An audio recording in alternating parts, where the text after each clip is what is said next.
Bismillahirrahmanirrahim. This is the next video in Jems. This is Juz 22, and the last Juz I did was Juz 20. I want to make sure that I said that in the video. Now I might pop out a little bit in this video only because I typed everything on the computer first rather than writing it, so I kind of have to see my computer, and this is off of webcam, so that's probably why the quality's so bad. But let me begin because this juz consists of mini surahs, and well, mini surahs means more stuff to talk about. And so this juz consists of surah 33 through 33 verse 31, and ends at surah 36 through uh, surah 36 verse 27. We know that surah is seen, and so some things that I would like to pinpoint, although it's very hard to pinpoint like some exact topics that go on in this surah, is that it highlights the prophets, wives, the believers, the disbelievers, the day of judgment, and Muhammad sallallahu alaihi wasallam, and the people, of course, of the past. And so let me begin from verses 33 through Surah 33 from verses 31 through 48. It speaks of how the Muslims, men and women who are obedient to Allah, they're truthful, they're humble, who fast. There is a great reward and, of course, forgiveness for them. The believers who remember Allah much and remember and glorify His praises, it is Allah who sends pray. Um, oh my gosh. Let me restate that statement. Believers are those who remember Allah and who and who glorify His praises. And it also talks about how Allah sends prayer in order that He may bring you from darkness into light. And so this is something I do want to highlight on, is that prayer, it's not for Allah. It's not like we pray and then Allah gets greater. Allah's already blessed without us even praying. Praying is for you only. Praying is so you will seek guidance, and prayer is so you'll be in the light instead of in the dark. And so that's something to really key on because sometimes when it deals with prayer, it's like, oh man, I'm making such a sacrifice um of my time, when in the end it's beneficial to you only. So you not praying is against you. You praying is for you only. And so you're not doing a favor for Allah by praying. You're doing a favor for yourself. And so let me continue. And then from verses 49 through 73, which is the end of this surah, it talks about how people ask the Prophet about the hour, but the knowledge is only with Allah. And on the day the believers will be rewarded with that which they used to do, and the disbelievers will be rewarded with that which they used to do. And so this is something to key in on, that Allah is just, and so you will only be um, rewarded or punished with that which you did. It's not like in some religions, or specifically Christianity, where you are born into sin or something of that sort. No, you're only accountable for what you did. So you stole, you get the repercussions of you stealing, if that makes sense. And so then Surah Saba begins, and at the beginning it says, to Allah belongs the heavens and earth. Allah knows everything that goes on in the earth, and that which comes out. So pretty much Allah knows everything. Um, Allah is always there. So that's something to remember. I would like to say I am going faster, and I am only covering little bitsy details. And that's verses 1 through 9, Surah 34. And then it speaks of David from verses 10 through 14, and how Allah bestowed His grace on David. And he used to glorify Allah to the point that Allah's creation would glorify Allah with him. Um, and of course, it speaks of Suleiman, who Allah gave him the ability to order the winds, and he was also able to speak with the jinn. And something also cool that I read about Suleiman is that, or not something cool, but somebody was saying he was one of the only king of the worlds, similar to like Nimrut. You know how Nimrut was the king of the world. Of course, not in the best of ways, because Allah pretty much elevated his status, and he was given like the king of the world just like Suleiman, but Nimrut was a disbeliever and Suleiman was a believer. And then from verses 15 through 42, it talks about how Allah did not send Allah did not send Muhammad sallallahu alaihi wasallam, except as a giver of glad tidings and a warner to mankind, but most men know not. So Muhammad wasn't sent for any other purpose than to warn us and to send glad tidings. And Allah did not send a warner to a town who were given worldly wealth and luxuries that did not reject them. So Allah sent these prophets to towns that were luxurious, they were wealthy, but they rejected him. And so pretty much Allah saying every time he did send them, they did reject them.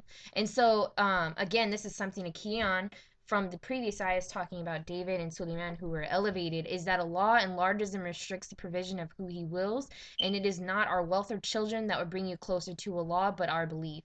So although there are people with many kids, lots of money, etc., etc., this is not what brings you closer to Allah. What brings you closer to Allah is your belief in Allah.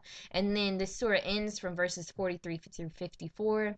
It speaks of how if you go astray, it is in your own loss, but if you remain guided, it's because of Allah, and a barrier will be set between those who believe and those who disbelieve. So if you go astray, it's your fault. If you believe, it's your fault, but that belief and that guidance is only from Allah. And so then Surah Fatir begins, and from verses oh my gosh, from verses 1 through 37, this is Surah 35.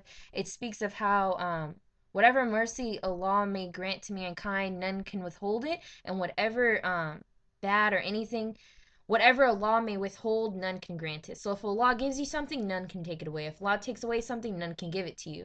So remember the grace of Allah upon you. And also remember that Satan is a plain enemy. Satan, it's not like a secret. Satan wants you to go to hell. It's not like, oh, he kind of, no, he wants you to.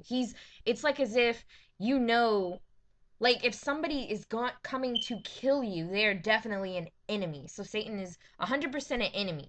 It's not no CIA, FBI stuff. 100% enemy laid out. He said he is. And it also talks about how Allah created Adam from dust, and then he created his creation from nutfa, which is like the congealed clot thing. And so also Allah knows everything that a woman conceives, and no old man is given a length of life, nor cut off from life, but is decreed. So Allah knows when you're coming out, and Allah knows when you're going to die. And it is mankind who needs Allah, and if Allah willed, he could destroy all of you and bring a new creation. This is really scary because Allah doesn't need you. Allah doesn't need people to think that Allah needs them, because at the end of the day, you need Allah. And if you look at the people of past, Allah can easily replace us. It's not as if Allah needs us to be here not worshiping him. That doesn't even make any sense. Allah can easily replace our whole entire nation. And so talks about how Muhammad was sent with truth, and then it goes on. This is verses 1 through 37, and then from verses 38 through 45, which is the rest of the surah, it talks about how Allah is the all-knower of the unseen, and it is he who made you successors of generations after the generations on earth. And of course that makes sense. And Allah is the most forbearing and most forgiving. Have you not traveled in the land and seen what the end of those before them? So it talks about how it talks about how we are the replacements for those past generations. And then Allah tells us, remember those generations. Don't think, oh yeah, we were replaced, but also remember who you replaced.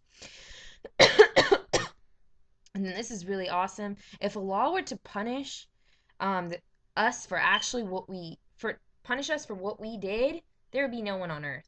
I mean, if Allah were to punish you every single time you made a mistake, and come on, there'd be no living creature on this earth. But Allah gives us respite. This is actually the name of Allah.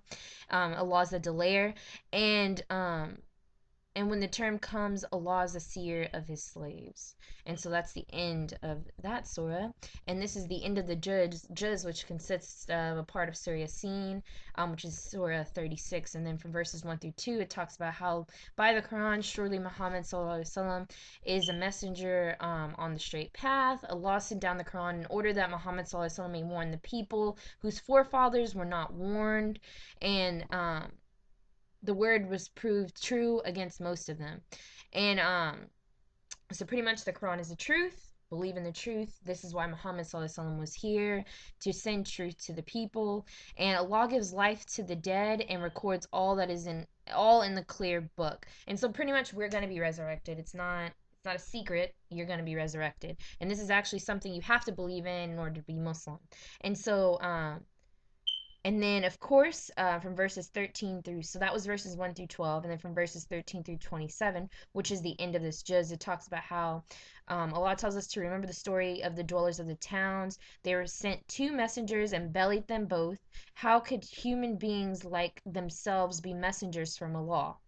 Um, the people just questioned them. Pretty much every time Allah sent any kind of messenger, the people just came up with some lame excuse of why they can't worship him. Hey, why weren't angels sitting down? Angels should have been sent down, I think. Oh, hey, you guys are human. We're human. There's no way you guys are messengers from Allah. So pretty much they're mocking Allah. Like, Allah, come on. Two humans? And so, if you're so great, why humans? You know, type thing. And so, but Allah knows whom He sent a messenger. So, come on, none of this denying hurts Allah, it only hurts yourself. And so those who take others besides Allah are in plain error, and those who were killed amongst them for their belief enter Jannah, were forgiven, and are amongst those who are honored. And so this is how the juz ends. And so again, something to key in on is the people of the past trying not to be like them. And that's the end of this juz. Hope this video wasn't too long. Alhamdulillah, inshallah, this helped. And Assalamu alaikum.